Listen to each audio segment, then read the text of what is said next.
यहाँ पर दिखाई दिया है। आप बने रहिए हमारे साथ। एक और बड़ी खबर आ रही, दोबारा आपका रुख करेंगे सुकमा से। एक और बड़ी खबर जहां पर नक्सली सुरक्षा बलों के बीच मुठभेड़ हुई है। सुरक्षा बलों ने एक नक्सली को ढेर कर दिया है और किस्टाराम इलाके में नक्सलियों से मुठभेड़ हुई है।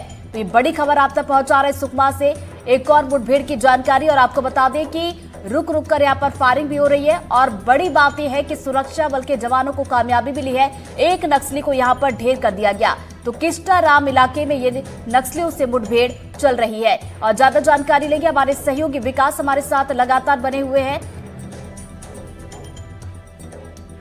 से डीआरजी, एसटीएफ और कोबरा की संयुक्त टीमें पिछले 3 दिनों से अलग अलग जगहों पर ऑपरेशन कर रही है, जिसमें 21 तारीख को बीजापुर और सुकमा बॉर्डर पे ऑपरेशन हुई थी, वहाँ पे भी फायरिंग हुई थी। और दूसरा 22 तारीख को जो किस्टाराम क्षेत्र में संयुक्त पार्टी रवाना हुई थी, उसमें लगातार कल शाम से लगातार फायरिंग हो रही है और मुठभेड़ जारी है।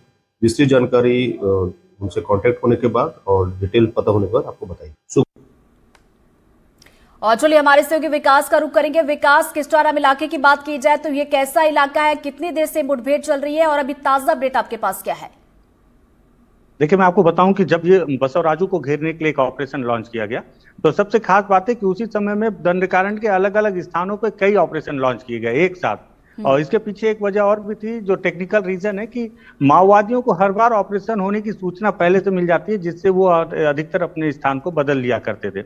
लेकिन इस बार जो ऑपरेशन लॉन्च किया तो सुकमा, बीजापुर, दंतेवाड़ा सभी जगह से फोर्स को अलग अलग छोटी छोटी टुकड़ों में भी ऑपरेशन के तौर पर लॉन्च किया गया, ताकि माओवादियों को भ्रम भी हो जाए कि असल ऑपरेशन होना कहाँ है। इसी तारतम्य में कल बीजापुर और सुकमा के सीमावर्ती इलाके में भी एक ऑपरेशन हुआ, जिसमें एक माओवादी मारा गया और हमने अपने कोबरा के एक जवान को खो दिया, एक जवान शहीद हुए। लेकिन आज एक बार फिर से किस्टाराम इलाके में एक मुठभेड़ हुई है, जिसमें कोबरा, डीआरजी और एसटीएफ की टीम है संयुक्त रूप से पार्टी के द्वारा इस ऑपरेशन को लगातार उसी ऑपरेशन जो लॉन्च किया गया था उसी के आधार पे लगातार ये ऑपरेशन चल रहा है, जो अभी किस्टाराम के इलाके में मुठभेड़ बताया जा रहा है। अभी भी रुक रुक कर फायरिंग हो रही है दोनों तरफ से और एक माओवादी के मारे जाने की सूचना है। एक हथियार भी बरामद किया गया है।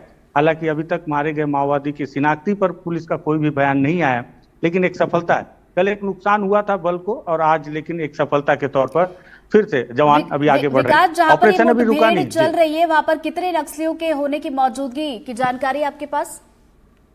देखिए, माओवादियों का जो नया पैंतरा है, नई जो स्ट्रेटेजी है उनकी, उस आधार पर उन्होंने बहुत छोटी छोटी टीमों में विभक्त कर दिया अपनी बड़ी टीमों को। तो यह कयास लगाया जा रहा है कि जहां पर ये मुठभेड़ चल रही है बहुत ज्यादा बड़ी संख्या में माओवादी नहीं है, क्योंकि माओवादियों के में आप अगर देखें कि बसवराजू के सुरक्षा बल में जहां 60 से 70 की संख्या में उनका दस्ता होता था, वो भी काफी कम कर दिया गया था।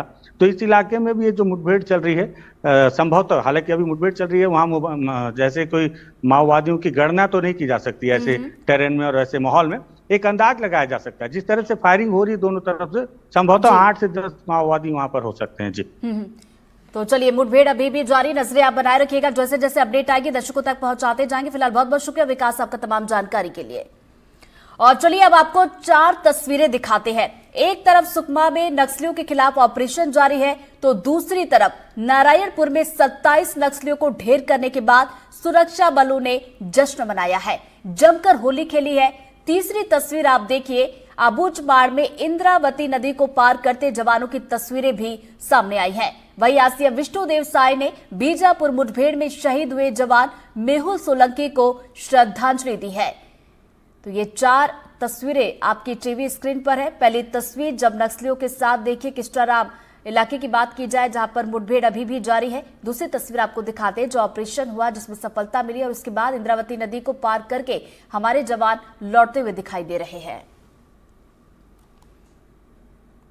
वहीं नारायणपुर के घने जंगलों में 27 नक्सलियों को